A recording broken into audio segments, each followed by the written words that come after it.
ရခင်းကျင်လေးတောက်စားမယ်စီပြီးတော့ချက်ဒီပဲမဟုတ်ဘူးထဲမယ်ဒီပဲမဟုတ်ဘူးထဲမယ်ဒီချက်အောင်မစွန်ချပ်လေးထဲမယ်ညှိချုံမယ်အားပြောဦးနော်ဟိုတိုးရမယ်နော်ငပြာကြီးထဲမယ်ဒီမှာဘယ်လိုလုပ်လဲပြန်ပြန်နေပဲမဟုတ်ဘူးထဲပါမယ်ကဲဆက်ကနော်ဒီချက်မလေးထဲမယ်ဘူးလားဘူးလေ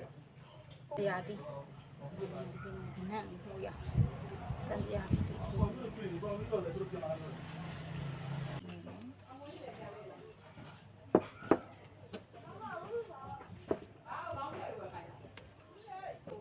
နာမည်ကတော့ဒီမှာပါလားနာမည်ကတော့မပါလားရှိတဲ့ဟာလေးအိမ်မှာရှိတဲ့ဟာလေးကိုတက်စားနော်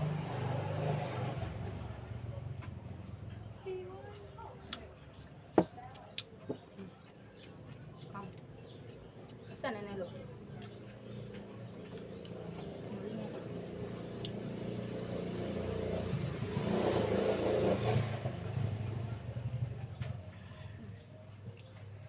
ကဲစားကြပါဦး